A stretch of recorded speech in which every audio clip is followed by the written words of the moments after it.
Boa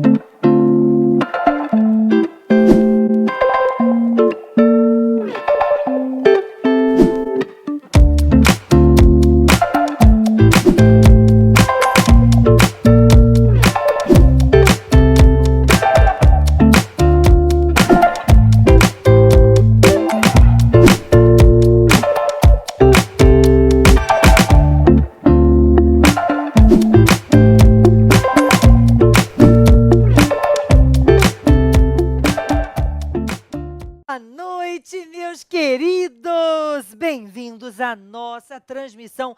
Nós vamos fazer um intensivão com vocês para garantir a melhor preparação nessa reta final, para na hora da prova você não ter dúvida e gabaritar as questões de penal e processo penal. Gente, eu vou trabalhar com você como se fossem simulados. Simulados com potenciais questões de prova. Então, eu quero que você fique ligado na forma como a FGV estrutura as questões, na forma como você vai sair daquela saia justa quando você efetivamente não souber responder aquela hipótese na prova.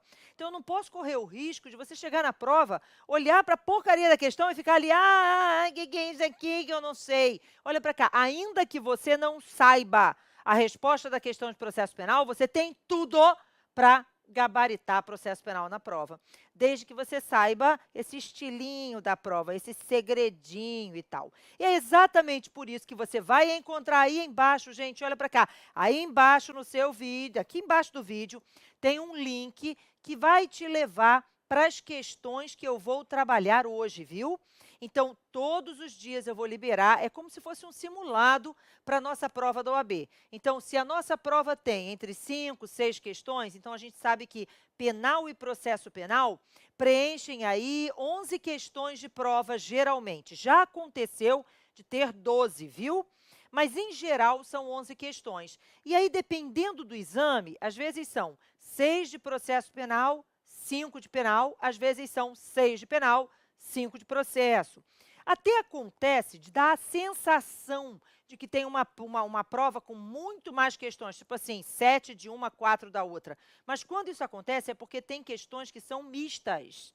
Sabe, aquelas questões tipo assim, a natureza da ação penal na Lei Maria da Penha? Na verdade, gente, é uma questão que é mista. Ela muitas vezes pode aparecer dentro da prova, né, das questões que são questões tecnicamente para penal, ou dentro da prova de processo. Então, você vai encontrar uma média aí, o geral, em regra, são 11 questões, das quais 5 ou 6, normalmente, são de processo penal.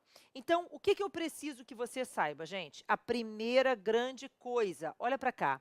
A FGV, gente, tem um banco de questões, né? Um banco de questões e tal, e aí as questões são escolhidas, lógico que esse banco é constantemente alimentado, né? E aí, na hora de prepararem a prova, existe lá o sorteio e a escolha das questões que serão cobradas. Então, provavelmente, lógico que a gente não sabe, mas essas questões são selecionadas lá dentro por tema, né? E na hora da seleção, da escolha, do sorteio das questões que vão cair na prova, isso acontece para toda prova elaborada pela FGV, na qual o conteúdo programático de processo penal seja o mesmo. Então, nós já encontramos, e aí eu preciso trabalhar isso com você, situações, por exemplo, no ano de 2016. Gente, no ano de 2016, nós tivemos, como sempre, 3 provas para a OAB. Não foi isso? Mas no ano de 2016, a FGV também fez a prova, por exemplo, do MP do Rio de Janeiro, de analista processual. E aí, analista e técnico, olha só que coisa engraçada. 2 questões que caíram na prova da OAB naquele ano estavam idênticas. Olha para cá. Idênticas na prova de analista do MP. A diferença era uma coisinha assim boba, sabe? Do tipo assim, olha para cá, em vez de encontrar uma carta, encontrou uma fita de vídeo. Uma coisa assim, ou o nome das pessoas. Mas as questões, elas são reiteradas, na verdade.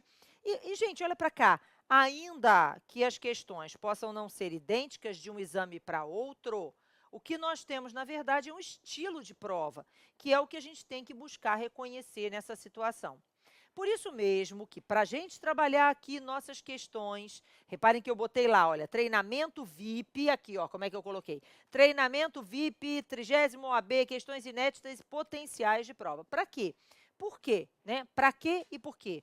Porque, na verdade, gente, essas questões que a FGV vem reiteradamente cobrando, né, em outros certames que não os da OAB, podem perfeitamente aparecer na nossa prova, desde que ela não tenha sido cobrada no último exame, desde que ela não seja totalmente idêntica a uma que já caiu. Então, eu escolhi algumas questões que são simbólicas e que têm uma grande probabilidade e que a gente precisa, obviamente, trabalhar aqui. E aí me inspirei nessas questões para montar as questões que a gente vai apresentar hoje, ok? A vantagem da gente estudar por questões é que o conteúdo é muito mais abrangente quando a gente trabalha questões de prova.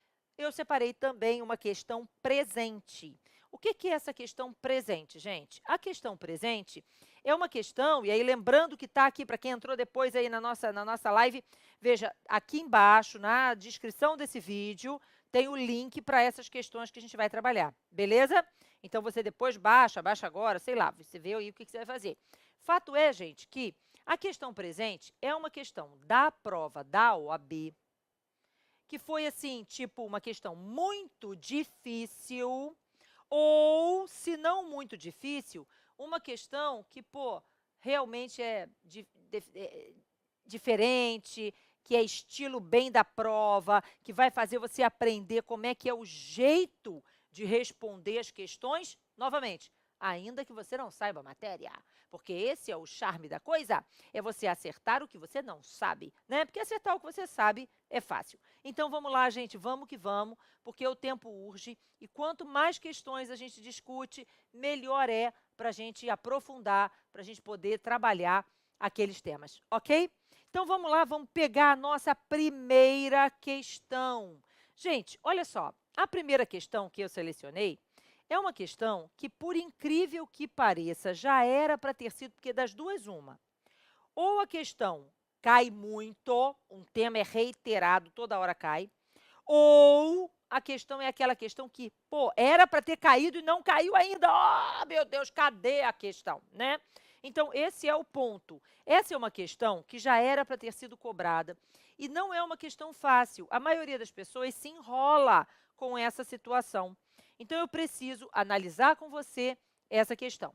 As duas primeiras questões desse nosso simulado estão com 4 assertivas, com 4 letras, como acontece na prova da UAB. Por quê? Porque a prova da OAB tem letra A, B, C e D, né? Não existe uma letra E na prova da OAB. Mas, para isso, eu peguei estas questões que eu achei que eram questões emblemáticas, que a FGV tem cobrado em outros certames e que tem chance de cair na nossa prova, e que a gente precisava usar dali esse raciocínio, que para a OAB, para a prova da OAB é inédito, né? Mas, veja só, a gente precisava também, então aquela questão ainda não caiu na OAB, mas a gente precisava adequar também ao jeito, ao estilo da prova. Então, eu cortei uma letra. Mas as outras 4 questões, e aí a gente vai lembrar também que processo penal existem 4 motivos pelos quais você erra uma questão de prova. Quais são os 4 motivos que levam o candidato numa prova de processo penal à bancarrota? Motivo número 1, o emocional. Olha para cá, gente. Você não responde questão com emoção, você responde questão com a matéria, tá? Então, o que acontece? Vamos parar com essa história de bandeira da eu sou anticorrupção, olha para cá, tem que acabar com a impunidade e tudo mais. Essa polarização, porque isso faz com que você não raciocine no processo penal. Então, tem uma matéria mais explorada pela mídia e que mais crie, né, ânimos acirrados do que processo penal. Isso tem que ficar do lado de fora da prova. Você não leva isso para a prova. Ficou bem? Tranquilo, gente? Então, essa é a primeira coisa. Motivo número 2, processo civil. Gente, eu pareço Sabrina? Não. Então, olha para cá, eu não pareço processo civil, porque eu não dou aula de processo civil. Processo civil é para usar na prova de processo civil. Não na prova de processo penal. Na prova de processo penal, você responde com processo penal, filho. Pelo amor de Deus, deixa processo civil de fora. Ah, mas o processo civil não é aplicado subsidiariamente? Sim, o CPC é aplicado subsidiariamente. Mas olha para cá, quando for para aplicar, eu aviso. Tá bom? Ok, beleza? Então, a gente tem que pegar processo penal. Motivo número 3, por que eu erro uma questão de processo penal? Porque eu faço uma merda chamada e se. Mas e se? E se? E se? Então, vamos deixar claro, e se você se fudeu na prova? Ficou bem claro? Não tem e se. Esquece o e se.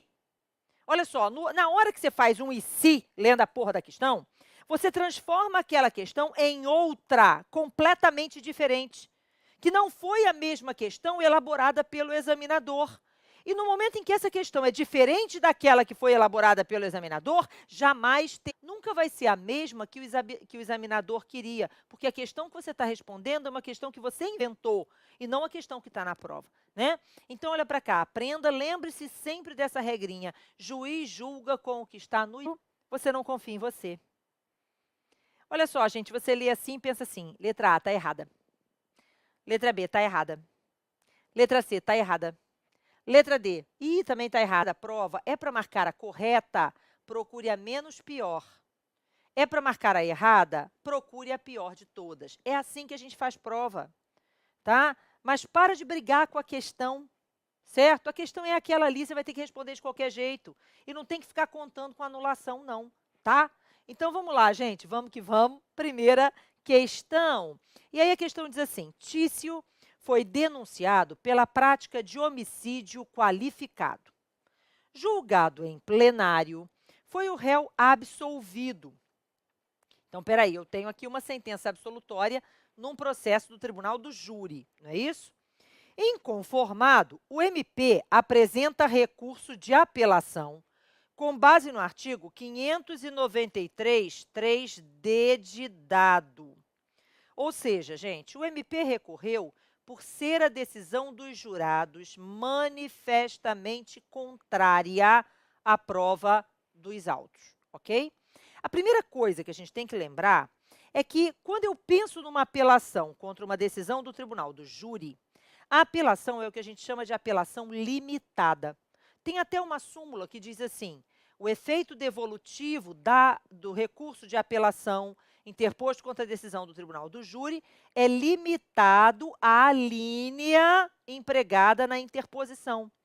Então, quando eu vou apelar contra uma sentença do júri, eu tenho que apelar no artigo 593, inciso 3º, que diz assim, caberá apelação da sentença proferida pelo tribunal do júri quando, a linha A, houver nulidade após a pronúncia. Então, a linha A é nulidade. Então, eu estou arguindo aí uma preliminar de nulidade. A linha B, quando a decisão proferida pelo juiz presidente for contrária ao veredito dos jurados ou justamente contrária à prova dos autos. Então, eu tenho que me lembrar, gente, que quando eu apelo contra a decisão do júri, o júri ele vai proferir o conselho de sentença, o tribunal do júri é formado por duas cabeças pensantes. Quem são essas duas cabeças pensantes? De um lado, nós temos os jurados que formam o conselho de sentença, que vão proferir um veredito, depositando lá os seus votozinhos, sim ou não, na urna, a cada quesito, a cada pergunta formulada pelo juiz, né? Então, os jurados vão lá, no sigilo das votações, com íntima convicção, e depositam o seu voto na urna. Beleza. Dali vai sair o veredito, né, dos jurados. E, por outro lado, o juiz presidente, que também compõe o tribunal do júri, é quem vai aplicar a pena. Então, cabe aos jurados o veredito. Cabe ao juiz presidente a aplicação da pena caso o réu venha a ser condenado, né? Então, quando eu vou apelar contra uma decisão do tribunal do júri, eu tenho que indicar ao tribunal, na hora que eu vou interpor a apelação, eu vou interpor ao juiz presidente, mas com as razões recursais endereçadas ao tribunal, mas na própria petição de interposição, eu tenho que indicar em qual dessas 4 alíneas, A, nulidade após a pronúncia, B, juiz proferiu decisão contrária à lei ou contrária ao veredito, C, juiz errou ao aplicar a pena. D, decisão dos jurados contrária à prova dos autos. Eu tenho que indicar em qual dessas alíneas eu estou interpondo o meu recurso. Porque, ao fazer isso, eu vou mostrar ao tribunal o que o tribunal pode fazer. Porque, afinal de contas, o veredito dos jurados é soberano. Existe garantida na Constituição a soberania dos vereditos.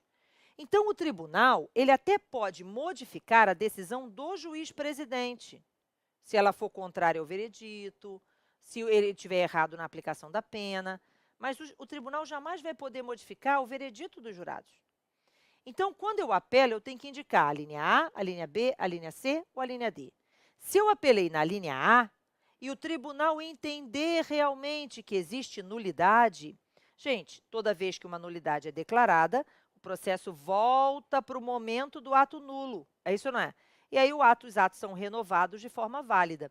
Então, se o tribunal reconhecer a existência da nulidade, vai existir um novo júri, com novos jurados. Nenhum jurado que participou do júri anterior vai poder participar do segundo júri dentro desse mesmo processo, ok? Então, nulidade, devolve para o júri, novo júri vai acontecer com novos jurados. Agora, se eu apelei na linha B de bola ou na linha C de casa, aí eu estou dizendo que quem errou foi o juiz-presidente. E o juiz-presidente, a decisão pode ser modificada pelo tribunal. Então, neste caso, o próprio tribunal reforma a decisão, porque o veredito está íntegro. Só a decisão do juiz-presidente é que precisa ser modificada e, portanto, ela vai ser reformada. Então, não vai precisar de novo júri. Agora, se eu apelei com base na linha D de dado, eu estou alegando que os jurados proferiram uma decisão contrária à prova do processo. Então, os jurados erraram, só que o júri é soberano. Então, o tribunal, se entender por dar provimento a esse recurso, vai devolver o processo para a primeira instância para que seja marcado um novo júri com novos jurados, não é isso? Que agora vão proferir um veredito soberano. Veja, só que eu preciso que você entenda o seguinte: processo é peteca? Pergunta básica. Processo é peteca? Não, né, gente? Processo não é peteca. Então, o que acontece? Se eu apelo dizendo que a decisão dos jurados é manifestamente contrária à prova dos autos, e o tribunal dá provimento a esse recurso e devolve para um segundo julgamento no júri, não vai poder ter outro recurso com o mesmo motivo, nem pela parte que antes havia recorrido, nem pela parte contrária. Ok? Entendido, gente? Então, esse recurso do 593-3D, por ser a decisão dos jurados manifestamente contrária à prova dos autos, só é possível uma única vez. Agora, cuidado, porque aqui tem uma pegadinha bonita.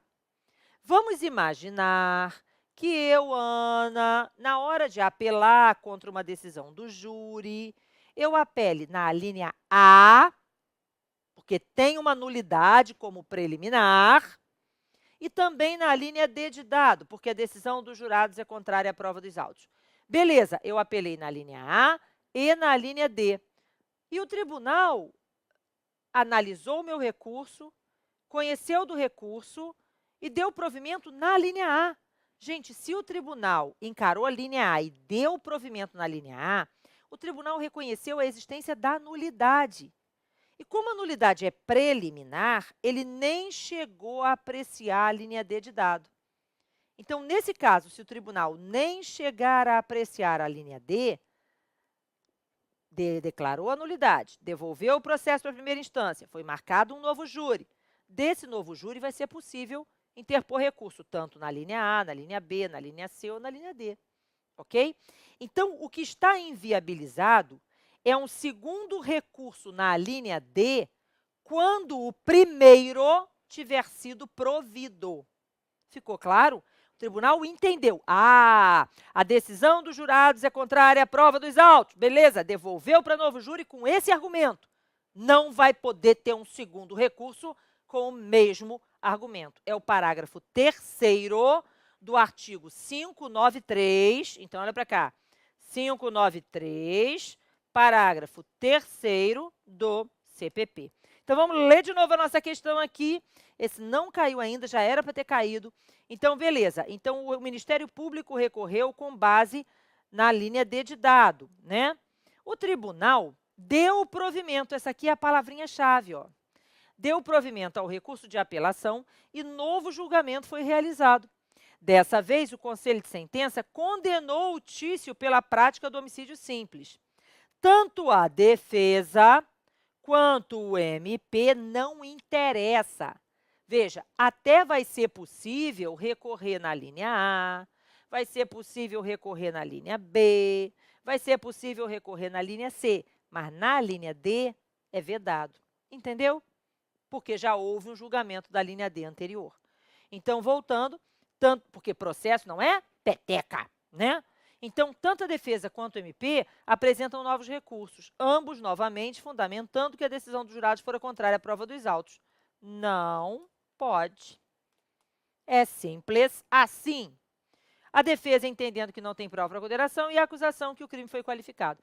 Nesse caso, é correto afirmar que, letra A, ambos os recursos devem ser admitidos? Não, não é possível. Veja, não é possível um novo recurso pelo mesmo motivo. Seria possível por outro motivo, mas pelo mesmo não, ok? Letra B, nenhum dos recursos poderá ser admitido pelo Tribunal de Justiça. A letra B é a nossa resposta. Mas agora, gente, presta atenção. Na hora da prova, veja bem, você tem lá a prova de montão de matéria, né? E as provas hoje estão muito longas, com questões longas e tudo mais. E aí você tem uma tendência a querer acelerar. Ah, letra B é a resposta, vamos embora! E tal. Olha só, de novo. De novo, ninguém é perfeito. O examinador não é perfeito. E, às vezes, ele coloca duas questões, duas assertivas boas dentro do mesmo... Olha só, você tem que tomar cuidado. Na hora que você for responder as questões, você vai responder por eliminação. Novamente, olha só, você vai eliminar as absurdas e, geralmente, nas questões, você vai ficar com duas desgraçadas. E aí, dessas duas desgraçadas, você vai escolher a resposta. Ficou claro? Entenderam? Então, não tem essa. Na prova de processo penal, que é uma prova, veja, que tem o problema sentimental, é uma prova, né, que é o emocional abala a matéria, que é uma prova que tem casos longos, e é uma prova que tem muitas divergências, né, muitas posições e tal. Você vai ler todas. E mais ainda, um código de merda, né? Porque um Código de Processo Penal que, meu Deus do céu, cadê o novo, né? Mas, veja só, você vai ler todas. Novamente, eliminar duas e ficar com duas desgraçadas, das quais você vai decidir. Tá bom? Então, voltando para cá. Letra C. Aí diz a letra C. Ambos os recursos devem ser admitidos e eventual novo júri. A parte final, olha para cá, até estaria certa. Nenhum jurado que integrou o julgamento anterior vai poder participar do segundo. Mas, espera aí, não pode ter. Se fosse nulidade, tudo bem, mas não é nulidade. Então, não pode ter dois recursos nesse processo, porque a decisão dos jurados é manifestamente contrária à prova dos autos. Esse argumento só pode uma vez, ok? E letra D, apenas o recurso da defesa? Não, nem o da defesa, nem o da acusação. Então, o gabarito dessa nossa questão é a letra B de bola, ok? Questão de número 2. Vamos lá, gente. Vai falando aí, vai comentando aí. Eu quero muitos comentários aqui embaixo. Não se esqueçam de curtir esse vídeo, de compartilhar, de se inscrever aqui no meu canal, né? Olha só, a gente vai passar a postar sempre, a gente está postando cada vez mais vídeos, né? Para quem vai fazer a segunda fase em penal, eu tenho uma surpresinha essa semana, no início da semana que vem. Vou colocar aqui uma surpresa no meu canal do YouTube. Então, eu preciso que você se inscreva no canal, curta, dá um joinha aí no vídeo e, mais do que isso, compartilhe com seus amigos, comentem o vídeo. Quanto mais comentário, melhor. Podem colocar as suas dúvidas, coloquem as suas perguntas que eu depois respondo pessoalmente a vocês, tá bom? Beleza, gente? Então, vamos lá, voltando para cá.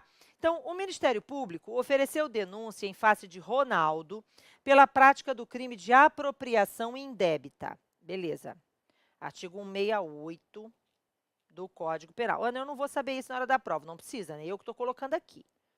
Encerrada a instrução, Entende o promotor que Ronaldo empregou fraude em momento pretérito, portanto, momento anterior ao crime, de modo que a posse do bem em momento algum foi ilícita. Realmente, gente, apropriação indébita é um crime no qual o indivíduo tem a posse lícita da coisa e inverte o ânimos da posse, ok?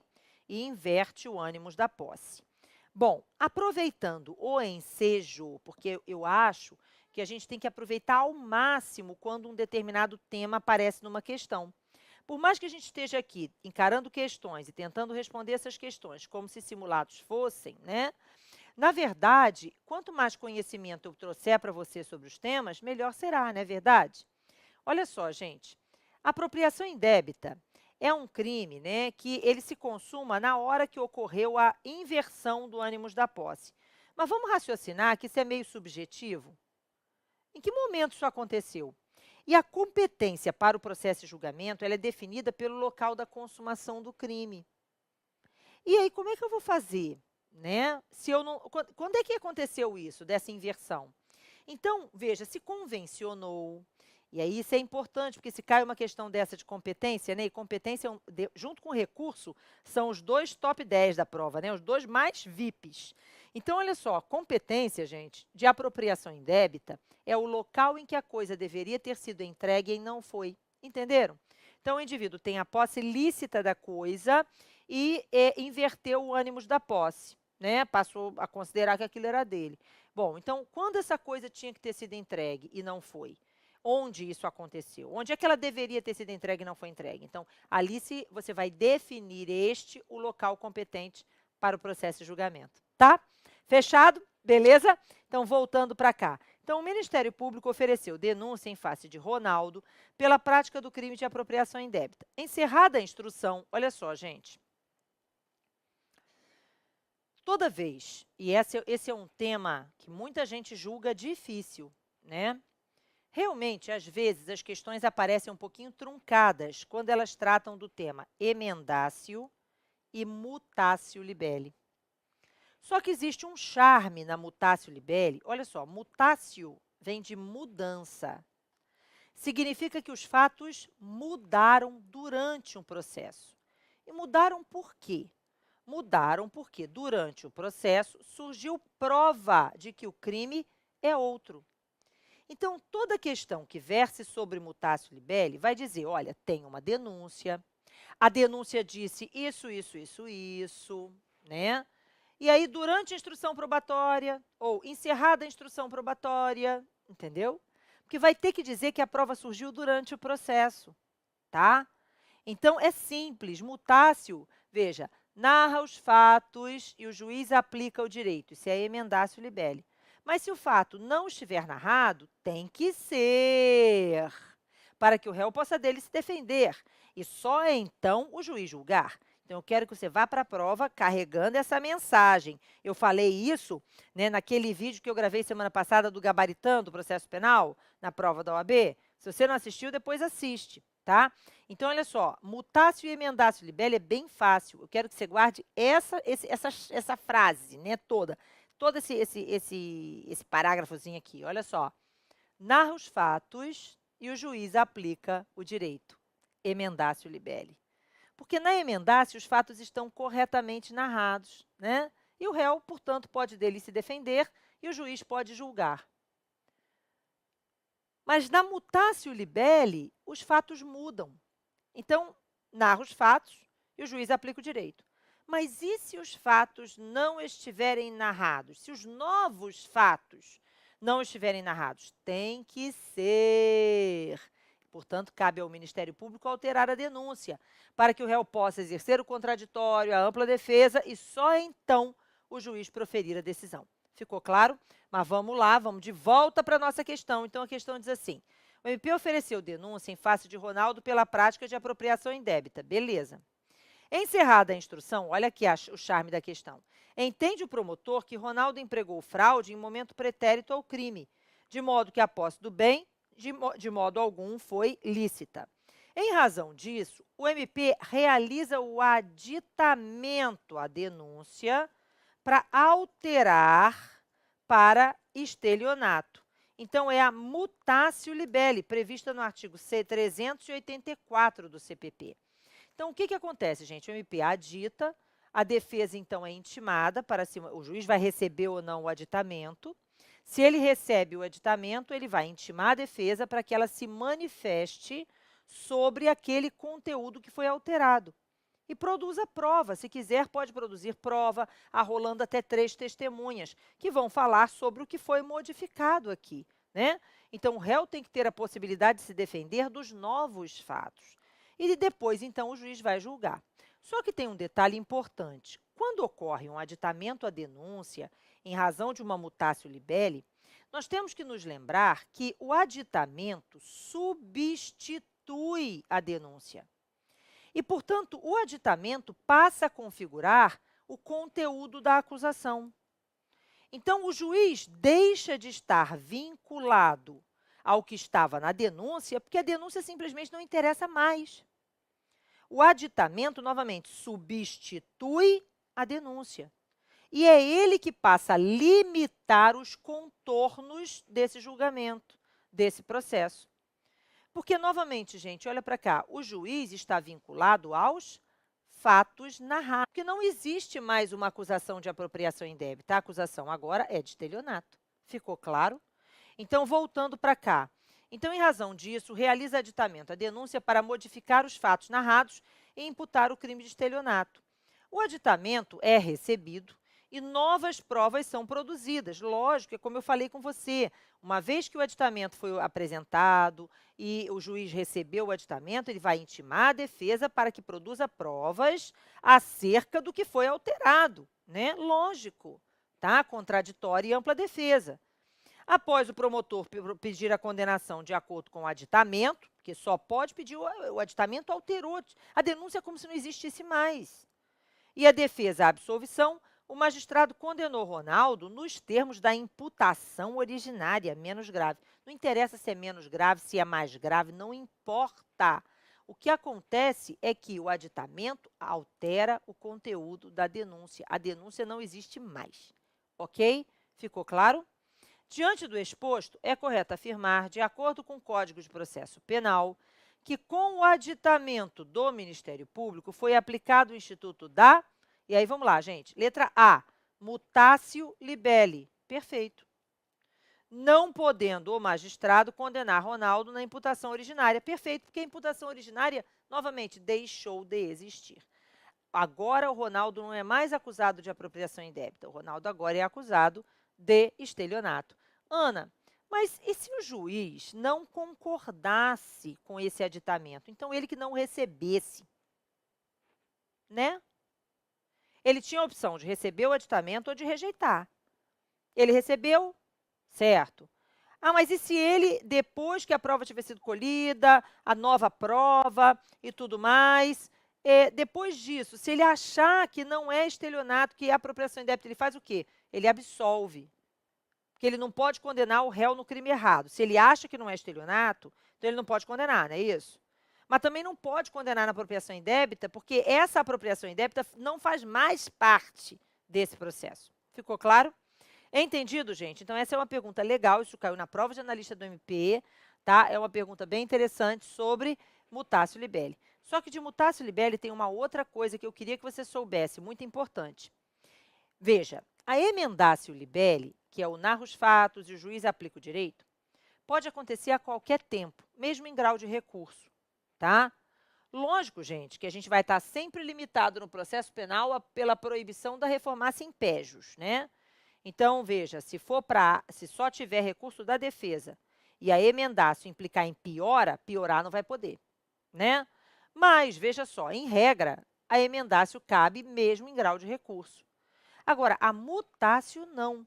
O momento que o Ministério Público dispõe para alterar a denúncia, para promover o aditamento, é até a sentença.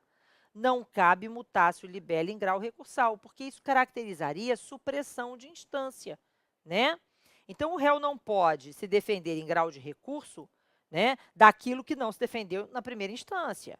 O réu não pode, veja, em grau de recurso, ser acusado de algo que o juiz de primeiro grau nem apreciou. Entenderam? Então, na verdade, segundo grau é, veja, segunda instância, segundo grau, é o segundo grau de jurisdição, é reanálise, é analisar o que já foi analisado. Então, existe a súmula 453 do STF, que estabelece que não cabe mutácio libelli em grau de recurso. Ok? Fechado, gente? E aí, voltando. Então, diante do exposto, é correto afirmar, né, que com o aditamento do MP, a mutácio libelli aconteceu, mutácio vem de mudança, mudaram os fatos durante a instrução, não podendo o magistrado condenar o Ronaldo na imputação originária, ok? Fechado, gente? Beleza. Mas a gente lê todas, né? Letra B, emendácio libelli. Não, não é emendácio libelli. Letra C, mutácio libelli. Beleza. Podendo o magistrado? Não, não pode condenar na imputação originária. Letra D, emendácio libelli. Não é emendácio libelli. Fechado, gente? Vamos agora para a nossa questão de número 3.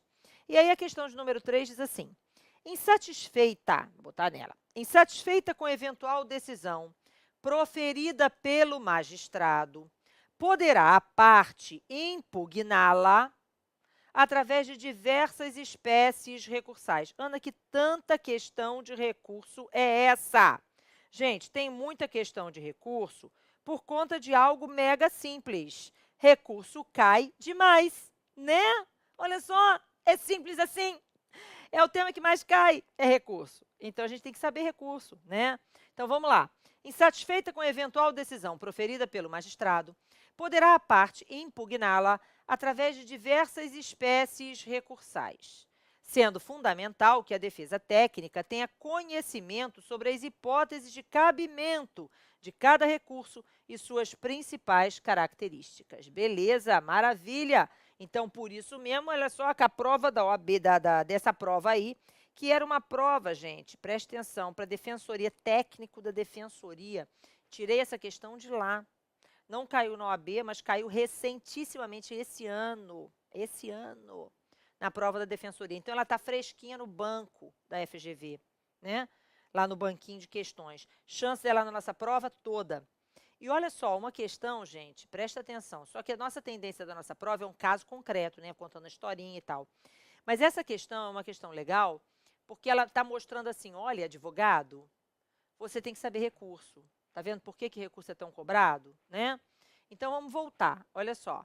Então, diz lá, sabendo de cada recurso, os principais características. Sobre o tema, é correto afirmar que, letra A, o tribunal, câmara ou turma, no julgamento das apelações, de acordo com o Código de Processo Penal, não poderá proceder a novo interrogatório do acusado ou reinquirir testemunhas, devendo decidir de acordo com as provas até então apresentadas. Olha só, gente, esse é o tipo de questão que vai mostrar para a gente como é que a gente deve raciocinar no processo penal, tá? Não apenas no processo penal. Vamos imaginar que você nunca tenha visto isso aí. Pô, nunca vi essa merda, meu Deus do céu. Ai, Deus, o que que eu vou fazer? Eu nunca vi isso. O que que eu faço? Como é que eu respondo isso? Eu não sei. Ai, eu vou chorar. Não, você não vai chorar. Você vai raciocinar na hora. Olha para cá. Nos tribunais de justiça, nos tribunais regionais federais, né, as câmaras ou turmas, elas julgando a apelação, elas estão ali reanalisando todo o processo. A apelação é o recurso que devolve um quantitativo maior de matéria para o tribunal reanalisar, não é isso? E aí, olha o que eu bati na teclinha quando eu falei ali atrás que não cabia mutácio libelli em grau de recurso. Por que não cabe mutácio libelli em grau de recurso? Porque eu não posso analisar em grau de recurso o que nunca foi analisado antes. Mas tudo aquilo que foi visto no primeiro grau, o tribunal desembargador. Deixa eu te fazer uma pergunta simples. Se você fosse o desembargador e você percebesse que tem lá o interrogatório do réu, tem as testemunhas que foram inquiridas durante o processo e tal, mas você ficou na dúvida sobre um aspecto importante do depoimento dessa testemunha ou do próprio acusado. Você acha mesmo que você vai dormir em paz se você não puder esclarecer essa dúvida? Veja, em sede de recurso especial e de recurso extraordinário, só existe análise de matéria jurídica. Então, no recurso especial, eu estou analisando se aquela decisão é legal ou ilegal. ou se existe um dissídio jurisprudencial. Os tribunais interpretam diferente esse tema aqui, vamos ver qual deles está certo, né? Então, só devolve matéria de direito para o recurso especial para o STJ. No recurso extraordinário, eu estou analisando se essa decisão é constitucional ou inconstitucional. Só devolve matéria de direito para o recurso especial no STF. Mas numa apelação, eu estou devolvendo matéria fática. O segundo grau de jurisdição é a reanálise dos fatos, reanálise das provas. Então, é lógico que o desembargador, se quiser ouvir de novo uma testemunha, vai poder fazer isso. E isso está, inclusive, no Código de Processo Penal, nos artigos que tratam de apelação. Ah, eu nunca li esse artigo, mas mesmo sem ler esse artigo, você consegue responder essa questão, tá? Então, vamos voltar para cá. E mais ainda, olha para cá. Se você fosse o réu, e na hora da prova eu quero que você faça isso. Eu sou o réu. Sei o que fiz, sei que mereço ser punido, desde que meus direitos sejam garantidos. Se você é o réu, e aí o seu advogado chega para você e diz assim, olha só, você tem direito ao recurso. Tudo isso que foi analisado aqui no primeiro grau pode ser alterado pelo tribunal. O tribunal vai olhar de novo isso aí, entendeu? Você ia querer que o desembargador, com dúvida sobre o que você falou, quisesse esclarecer algum ponto, que talvez fosse seu favor e tudo mais, você não ia querer que ele te ouvisse de novo? Entendeu? É simples, se coloca na posição do réu, tá? Então, voltando para cá. Então, a letra A, o tribunal, câmara ou turma, no julgamento das apelações, de acordo com o Código de Processo Penal, poderá, gente, tá? Tá errada a letra A. Tá lá nos recursos, por volta do artigo 600 e pouco. A renúncia do réu ao direito de recorrer da sentença condenatória, ainda que manifestada sem o conhecimento do seu defensor constituído, impede o conhecimento da apelação interposta pelo seu patrono. Gente, uma das coisas que eu sempre ensino em todas as minhas aulas, logo no primeiro períodozinho, primeiras aulas de qualquer curso, é não se esqueça de que ampla defesa no processo penal é muito diferente da ampla defesa no processo civil. O que é a ampla defesa no processo penal? A ampla defesa no processo penal, ela inclui necessariamente a autodefesa e a defesa técnica. Não existe ampla defesa no processo penal sem esse binômio. Só existe ampla defesa no processo penal se o réu tiver a oportunidade de ser tecnicamente defendido por um defensor, não é isso? Um advogado, mas também se ele tiver tido a oportunidade de dar a sua versão dos fatos, de usar seu direito de presença. Então, no processo penal é autodefesa e defesa técnica. Exatamente por força disso, quando uma sentença condenatória é publicada, né, quando o juiz profere uma sentença condenatória, da sentença condenatória, principalmente quando existe pena privativa de liberdade, tem que ser intimados da sentença para fins de recurso o próprio réu e também o seu advogado. E aí, presta atenção, serão 2 prazos de recurso, olha que legal. O oficial de justiça vai procurar lá o réu, pá. Ah, o senhor é o réu, né? Ah, o senhor sabe ler? Sei. Ah, então, por favor, leia aqui. Ah, o senhor não sabe ler? Vou ler para o senhor. O senhor entendeu? O senhor foi condenado, né? Mas se o senhor quiser recorrer, é só marcar um X aqui. Recurso por termo nos autos. Apresenta um termo de recurso. O próprio réu pode recorrer se ele quiser. Entenderam? E ele vai ter 5 dias para recorrer da data em que ele, réu, tiver sido intimado da decisão. E o advogado vai ter 5 dias para recorrer da data que ele, advogado, tiver sido intimado da decisão.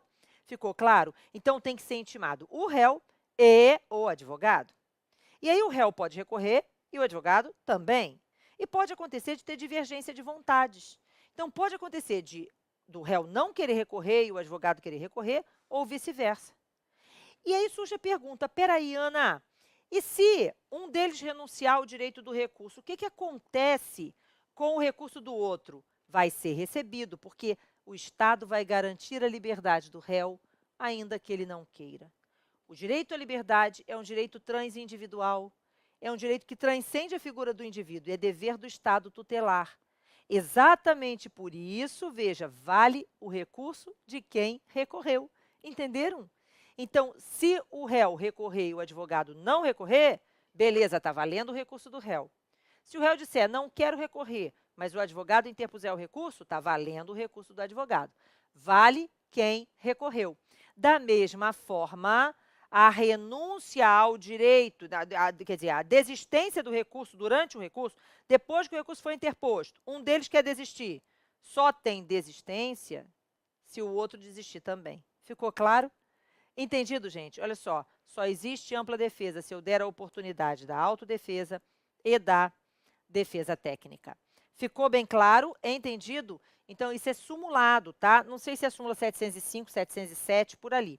A renúncia do réu ao direito de recorrer da sentença condenatória, ainda que manifestada sem o conhecimento do seu defensor constituído, e a resposta aqui é não é a súmula. Isso aqui é o texto da súmula, mas a súmula tem um não aqui no meio, ok? Então, está errada a letra B, porque está faltando o não. Letra C. O ofendido somente poderá interpor recurso em caso de omissão do Ministério Público, se anteriormente habilitado como assistente de acusação. Não, gente, olha para cá. O artigo 598 do CPP diz assim, se o réu for absolvido e o Ministério Público não recorrer da decisão, a vítima, ainda que não habilitada, poderá interpor apelação. Entendeu? Então, a vítima, veja, se o MP, num crime de ação penal pública, o MP ofereceu denúncia, e aí lá na frente o réu foi absolvido, ou ainda que ele tenha sido condenado a uma pena baixa, e o MP não recorrer da decisão, gente, a vítima, estando habilitada anteriormente como assistente de acusação ou não, tem o direito de recorrer. Agora, o prazo da vítima para o recurso só corre depois do prazo do MP, tá, gente? Então, tipo assim, o MP tem 5 dias para apelar, né? Se nos 5 dias ele não apelou, no 6º dia começa a fluir o prazo da vítima. Só que aqui tem um detalhe importante. A lei fala que a vítima habilitada ou não tem 15 dias. Só que isso não vinga. De acordo com a jurisprudência, com a doutrina, veja, eu não posso tratar igualmente os desiguais. São pessoas desiguais. Uma coisa é a vítima que já está com o advogado no processo, já participa desse processo, já sabe o que aconteceu, né? Acompanhou tudo de perto e tudo mais. Outra coisa é aquela vítima que sequer tem um advogado. Então, a vítima que não está habilitada tem 15 dias. A vítima habilitada só tem 5, ok? Então, vítima habilitada, 5 dias, que nem as partes. Vítima não habilitada, 15 dias, ok? Então, vamos lá. O ofendido somente poderá interpor recurso se tiver anteriormente Não, está errado. Letra D. O recurso de agravo em execução, segundo o entendimento dos tribunais superiores, deve seguir o rito procedimental do recurso em sentido estrito, havendo, então, efeito regressivo. Ah, lindo! Gente, o agravo em execução, previsto no artigo 197 da LEP, é um recurso que cabe de toda e qualquer decisão proferida durante a execução da pena. Então, diz assim o recurso lá, o artigo 197, dos incidentes da execução cabe agravo. Então, qualquer decisão na execução penal, o recurso é agravo. Só que a lei de execuções penais não fez previsão de um rito, de um procedimento, prazo, procedimento, nada. Mas o agravo em execução, ele veio substituindo uma série de hipóteses que estavam previstas no recurso de distrito. Mas, de novo, qualquer hipótese de execução penal é agravo, não é recurso antidistrito. Mas o procedimento, o prazo, o procedimento, tudo vai ser o do recurso antidistrito. Só o nome do recurso que é agravo em execução e o artigo é o 197. E o recurso antidistrito tem juízo de retratação. É o artigo 589 do Código de Processo Penal. Então, uma vez interposto o recurso antidistrito, ele tem o que a gente chama de efeito regressivo ou iterativo. O juiz vai reanalisar a decisão que proferiu. E isso no agravo também vai acontecer, tá bom? No processo penal, são 3 recursos com efeito regressivo ou iterativo, ou seja, tem juízo de retratação. Recurso em sentido estrito, agravo em execução e carta testemunhável, tá bom? Apelação, não, tá? Então, voltando, letra D, tá correta. E é o gabarito desta nossa linda questão, certo? Letra E. O recurso em sentido estrito poderá ser apresentado para combater a decisão de impronúncia? Não, gente, da impronúncia cabe apelação. Artigo 416 do Código de Processo Penal. Questão de número 4. E depois faltam mais duas. Vamos acelerar que eu estou atrasada? Jonas foi denunciado pela prática de injusto previsto na Lei de Tóxicos, por fato ocorrido em setembro de 2017. O processo transcorreu com diversos incidentes, sendo inicialmente rejeitada a denúncia, mas depois esta foi recebida pelo recurso manejado pelo Ministério Público, acreditando o acusado que seu advogado particular não atentou para várias nulidades ocorridas em prejuízo à ampla defesa. Ao final da instrução, Jonas foi condenado, mas demonstrou interesse em apresentar recurso de apelação. Já em liberdade e buscando ser esclarecido em relação às diversas nulidades que entendeu terem ocorrido, não mais querendo ser assistido por advogado particular, Jonas procurou a Defensoria Pública. Então, o que aconteceu? Uma denúncia foi oferecida, a denúncia foi rejeitada, e aí o Ministério Público recorreu da decisão, né?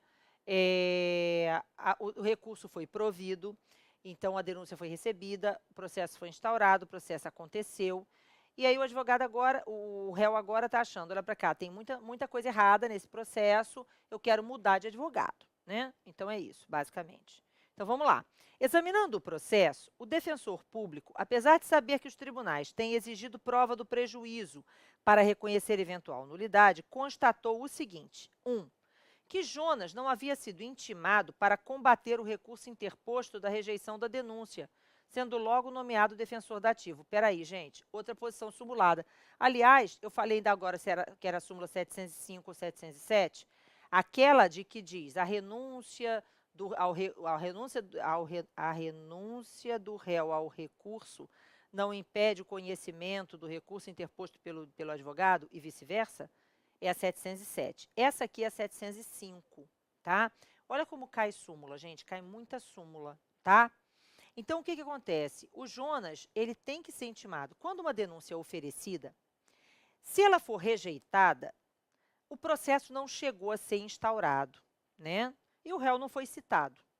Então, ainda não está integralizada a relação jurídico-processual. Se o MP recorrer da decisão de rejeição da denúncia, era muito comum antigamente que o tribunal saísse nomeando um defensor público para apresentar a petição de contrarrazões ao recurso interposto pelo MP. Só que a escolha do advogado integra o núcleo da autodefesa. O réu tem o direito de escolher o advogado que ele quer ver patrocinando os seus interesses também para a elaboração daquelas contrarrazões recursais. Até porque a pessoa mais interessada na preservação ou na manutenção da decisão de rejeição da denúncia é o réu. De novo, ampla defesa só estará satisfeita se eu tiver respeitado a autodefesa e a defesa técnica. Ficou claro? Então, presta atenção. Jonas não foi intimado para combater o recurso de rejeição da denúncia. Isso aqui gera nulidade. Ok? Súmula 705 do Supremo Tribunal Federal. Uma é 705, outra é 707. 2. Que quando da prisão em flagrante, gente, olha para cá, sabe qual a probabilidade dessa questão aqui estar na prova? 1000%. Não é? Olha só, eu posso até estar errada, porque eu não tenho bola de cristal. Mas se eu tivesse que pôr a minha mão no fogo por uma questão, a questão seria essa. O policial que durante o flagrante obriga o cara a abrir o WhatsApp no celular. O policial que apreende o celular e abre o celular e manda fazer perícia nesse celular sem que haja ordem judicial. Gente, isso é tal qual uma interceptação telefônica. Está acessando o conteúdo da conversa. Só é possível com autorização judicial. Ficou claro? Voltando. Que quando da prisão em flagrante, os policiais acessaram as conversas privadas de WhatsApp que estavam no celular do acusado sem a sua expressa autorização. Detalhe, gente, uma autorização dessa teria que ser uma autorização válida, viu? Sendo o conteúdo utilizado ao longo do processo. Meu Deus do céu. Prova ilícita, que leva à nulidade. Ok? E 3, que a defesa foi intimada da expedição da carta precatória, mas não o foi da data da audiência. Isso não é nulidade. É a súmula 273 do STJ, que estabelece que cabe ao juízo deprecante, portanto, o juízo que processa o feito, que expede a carta precatória, intimar a defesa da expedição da carta precatória, cabendo ao advogado acompanhar o andamento da carta. Então, quem tem que intimar é o juízo deprecante. Foi o que aconteceu aqui. Aqui, no 3, não teve nulidade, ok? Então, na hipótese 3, não há nulidade, ok? Analisando os itens acima, atenta à jurisprudência majoritária dos tribunais superiores, considerando a existência de eventual prejuízo, caberá ao defensor público em sede de recurso alegar a nulidade do item, e aí, gente, 1 e 2 somente, letra B de bola, ok? Questão de número 5. Chega ao conhecimento do Ministério Público e da Polícia Civil, essa questão é emblemática da prova do MP Rio. Chega ao conhecimento do Ministério Público e da Polícia Civil que na casa de Lucas estava escondido um facão que seria instrumento de crime de homicídio ocorrido no dia anterior, ainda sujo com o sangue do autor e da vítima. O MP entra com o pedido de busca e apreensão domiciliar, sendo deferido pelo juiz. Com base nisso, monta uma operação da Polícia Civil para cumprir o mandado de busca. Lá chegando, deparam-se com os policiais militares que, sem mandado, aproveitaram a porta aberta e entraram e encontraram o facão que estava em cima da mesa. A mão no facão. A polícia que ainda encontrou, olha para cá, quando a polícia chegou, o facão saiu dali. Então, se os policiais militares não tivessem entrado na casa, a Polícia Civil não ia meter a mão no facão? É a hipótese da fonte independente ou encontro inevitável. Na verdade, o que você tem é que existe um mandado de busca prévio que me levaria a esse resultado de qualquer jeito. É o parágrafo 1º do artigo 157.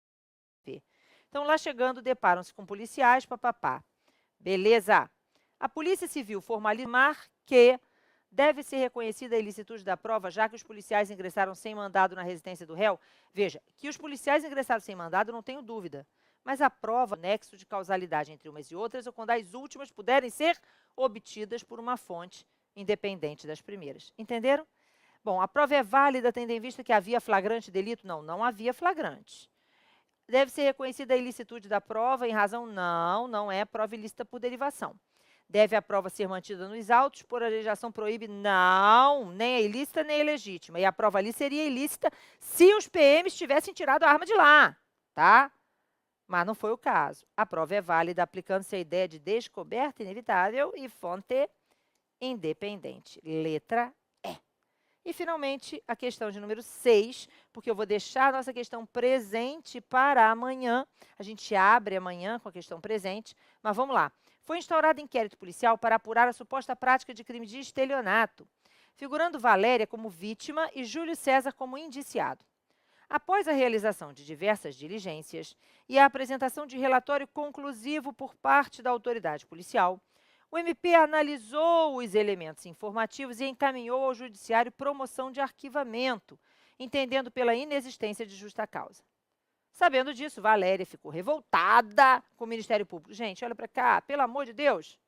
Se o MP não ficou inerte, não cabe ação penal privada subsidiária da pública. O MP não ficou inerte. O MP apresentou uma promoção de arquivamento, tá? Então, cuidado com isso, certo? Ainda que a promoção de arquivamento do MP aconteça depois do prazo. O que acontece é que, se o MP ficar inerte, depois da inércia do MP, a vítima tem 6 meses para oferecer a queixa. Mas aí, durante esse período, vale quem agir primeiro. Então, se primeiro o MP oferecer denúncia, devolver para a delegacia ou requerer arquivamento, vale a promoção do MP. Se a vítima, antes do MP fazer qualquer coisa dessa, oferecer a queixa, vale a queixa da vítima. Mas ali o MP pediu o arquivamento, tá? Ana, mas o que a vítima pode fazer, então, se o MP pedir arquivamento? É isso que revolta, né, na matéria, né, que faz você errar tudo, né? Chorar, por exemplo, ok? Mas não pode fazer mais nada, porque o titular da ação penal pública é o MP. Ok? Você aprendeu isso. Bom, então voltando para cá. Então, quando iniciada, papapá, deverá o órgão do judiciário receber a inicial acusatória e caso o ofendido não, que isso, gente? Não receber a inicial acusatória, tendo em vista que não houve omissão do Ministério Público a justificar a ação penal privada subsidiária da pública. Letra C, receber a inicial acusatória passando o ofendido a figurar como parte no processo? Não, não podendo. Receber a inicial acusatória, podendo o MP oferecer denúncia substitutiva da queixa? Não. E não receber a inicial acusatória, pois não há previsão do Instituto da Ação Penal Privada. Não, pelo amor de Deus, né, gente? A ação penal privada subsidiária da pública está prevista na Constituição. Letra B é o gabarito dessa questão. Quero que vocês, para a aula de amanhã, veja, leiam essa questão do 23º exame de ordem. Essa não é inédita, mas é uma questão mega difícil, que eu faço questão de mostrar a você como é o raciocínio que você tem que ter para responder a merda dessa se aparecer, ok? Curte o vídeo, não esquece, se inscreve no meu canal, acompanha as nossas lives, eu estou esperando por você, certo? E um beijo enorme, compartilha com seus amigos, eu vou ficar muito feliz de ter você sempre aqui, tá bom? Beijo!